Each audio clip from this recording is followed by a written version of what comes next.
saliring samirana kaya Assalamualaikum warahmatullahi wabarakatuh. Salam sejahtera untuk kita semuanya.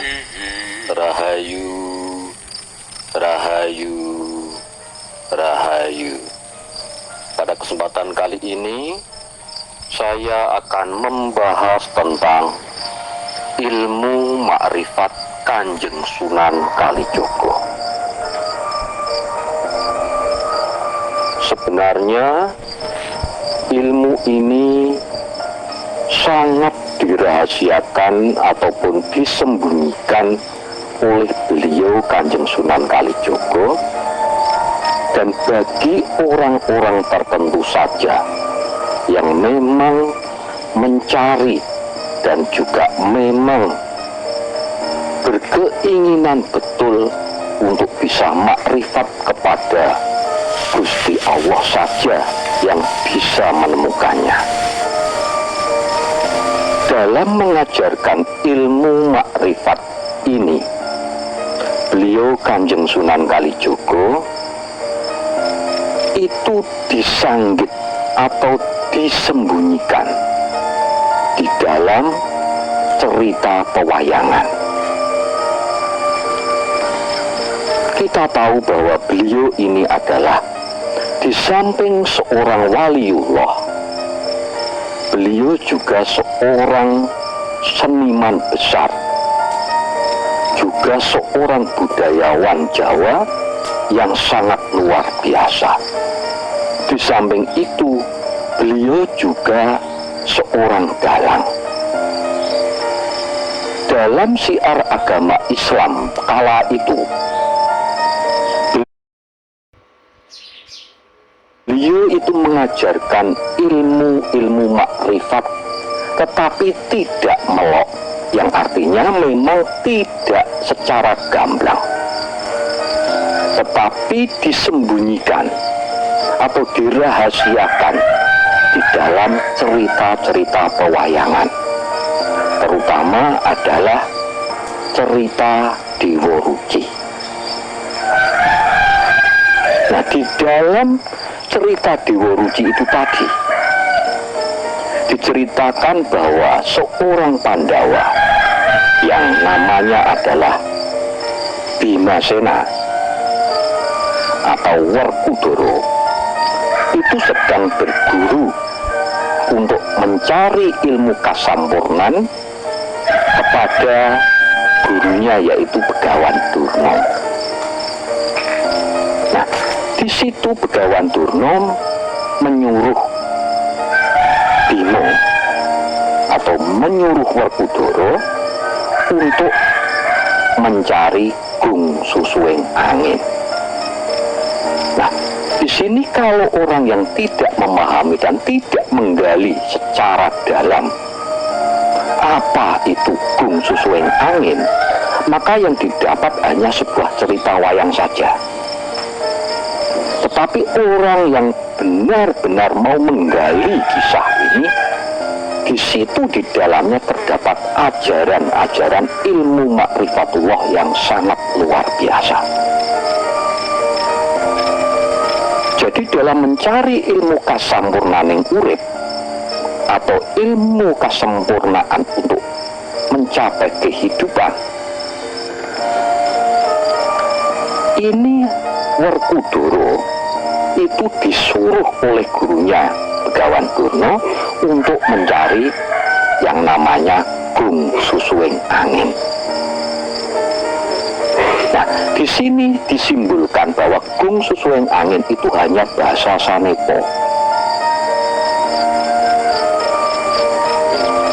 Entah itu karena awal mulanya itu mau dijelomprongkan atau mau supaya Bimasena itu meninggal, nah, supaya nanti Pandawa itu bisa dikalahkan oleh Kurawa saat terjadi perang Bharatayuda. Tetapi di sini yang perlu kita gali adalah ajarannya, yaitu yaitu disuruh mencari Gung Susuing Angin. Nah, Gung Susuing Angin ini berada di hutan Tidak Soro. Dan di hutan Tidak Soro itu ada gunung yang namanya Reksomuko. Nah, betul, Werkudara memang mencari Gung Susuing Angin itu di hutan Tidak Soro, di Gunung Reksomuko. Nah, di situ Werkudara ketemu dengan raksasa, jadi dua raksasa penjaga daripada Gunung Reksomuko itu tadi. Yang pertama namanya Rukmuko, yang kedua namanya Rukmokolo. Nah, di sini harus kita bedah bahwa sebenarnya Gung Susuing Angin itu adalah simbol daripada keluar masuknya napas. Angin itu adalah jadi keluar masuknya napas inilah angin. Nah, untuk mencari ilmu kesempurnaan hidup atau untuk bisa ketemu dengan guru sejatinya, maka harus mencari Gung Susuing Angin. Jadi kita harus belajar keluar masuknya napas. Nah, untuk bisa memanai keluar masuknya napas dengan mengagungkan nama Tuhan yang Maha Kuasa Allah Subhanahu wa Ta'ala, itu harus di hutan Tidak Soro. Jadi harus dengan laku-laku tirakat, harus dengan kesengsaraan hidup. Jadi tidak dengan bermewah-mewah dulu, tetapi dengan Tidak Soro atau dengan kesengsaraan terlebih dahulu. Dan di situ juga disimbolkan bahwa di hutan Tidak Soro itu ada namanya Gunung Reksomuko. Jadi gunung yang ada di Reksomuko. Reksomuko itu adalah muka. Muka ini ada gunungnya. Apa itu? Hidung. Jadi hidung inilah yang disimbolkan oleh Gunung Reksomuko. Nah, gunung ini kan seperti gunung. Jadi hidung. Dan di situ ada dua raksasa, yaitu Rukmuko dan Rukmokolo. Yang artinya bahwa di dua lubang hidung ini, keluar masuknya napas ini, itu ada penghalang sebenarnya. Rukmuko yang artinya adalah kamukten, ini masalah harta benda dan kekayaan. Kemudian Rukmokolo ini adalah kemuliaan. Jadi untuk bisa mengagungkan nama Tuhan, ini kita harus mengendalikan atau bisa mematikan yang namanya kamukten dan kamulian, yaitu kekayaan, harta benda, dan juga kemuliaan. Ini harus kita singkirkan dulu, karena ini sebenarnya nanti yang menutupi jalan keluar masuknya napas untuk bisa mengagungkan nama Gusti Allah, atau bisa dikatakan bahwa kita harus mengendalikan nafsu duniawi agar kita bisa bertemu dengan yang namanya Gung Susuing Angin. Ini harus kita kendalikan dulu, masalah nafsu duniawi. Jadi di situ diceritakan bahwa Werkudara ini perang dengan raksasa dua tadi, yaitu Rukmuko dan Rukmokolo. Ini perang. Ini ibaratnya diri kita juga berperang dengan raksasa yang berada di dalam diri kita, yaitu nafsu duniawi. Nah, tetapi di cerita tersebut memang belum bisa bertemu dengan yang namanya ilmu kasampurnan tadi. Belum sampai ke sana. Jadi Werkudara masuk ke hutan Tidak Soro itu tadi belum sampai bisa ketemu dengan yang namanya Gung Susuing Angin. Baru kemudian Werkudara pulang lagi bertanya kepada gurunya, yaitu Begawan Durna. Kemudian untuk mencari ilmu kasampurnan tadi, Werkudara terus disuruh untuk mencari yang namanya banyu prawito sari atau banyu prawito suci di Samudra Minangkalbu. Nah, di sini itu juga merupakan sebuah ajaran atau sebuah ilmu makrifatullah sebenarnya. Jadi bukan hanya keluar masuknya nafas saja kita bisa ketemu dengan diri kita pribadi atau guru sejati kita. Belum bisa. Maka harus kita meneruskan perjalanan untuk njegur ana ing Samudra Minangkalbu. Kita harus menyelam ke dalam samudra hati kita. Nah, sampai di pinggiran samudra ini Werkudara ketemu dengan naga. Di situ diceritakan bahwa Werkudara harus perang dulu dengan naga dan harus bisa mengalahkan naga itu untuk bisa masuk ke dalam Samudra Minangkalbu untuk mencari banyu prawito suci atau banyu prawito sari atau air kehidupan atau ma'ul hayat.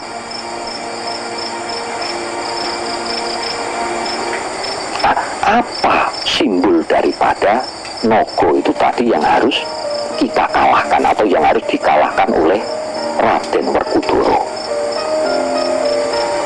Yang tidak lain dan tidak bukan adalah anasire raga. Jadi anasirnya jasmani ini harus kita kalahkan dulu. Apa itu anasirnya? Anasirnya raga. Anasir raga kita atau anasir dari raga kita ini ada 4, yaitu dari tanah, air, api, dan udara. Dan setiap anasir itu tadi itu mempunyai nafsu sendiri-sendiri, yaitu nafsu amarah, nafsu alwamah, nafsu sufiyah, dan nafsu mutmainah. Jadi 4 nafsu yang memang selalu ada di dalam diri kita ini juga harus kita kendalikan.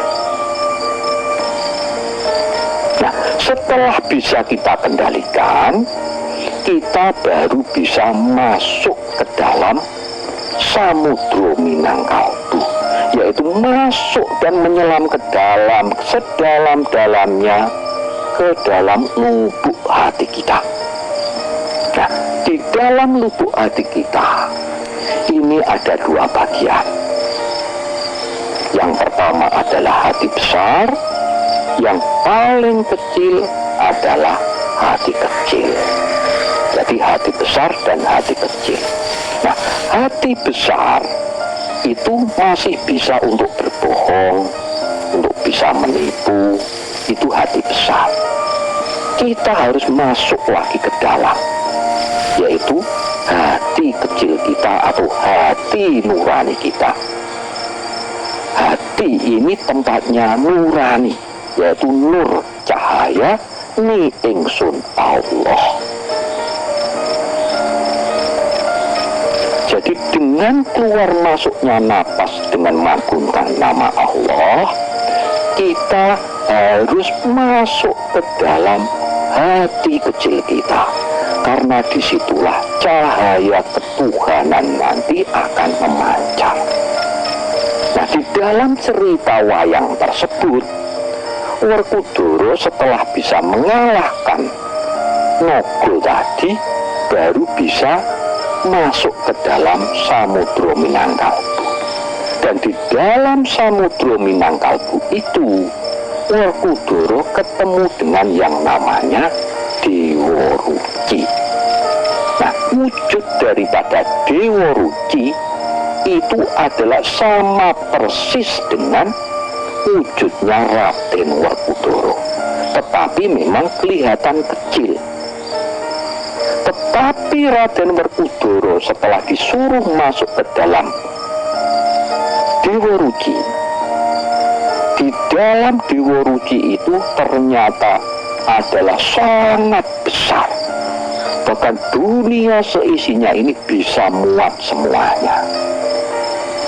Ini juga bisa digambarkan bahwa diri kita harus bisa masuk ke dalam hati nurani kita. Maka di situ kita akan ketemu dengan diri kita yang sejati,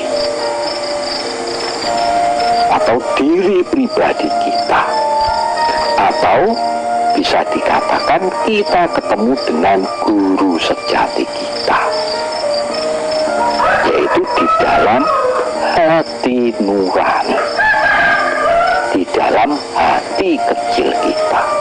Karena di dalam hati kecil kita itulah cahaya Tuhan, cahaya kebenaran, suara kebenaran berada.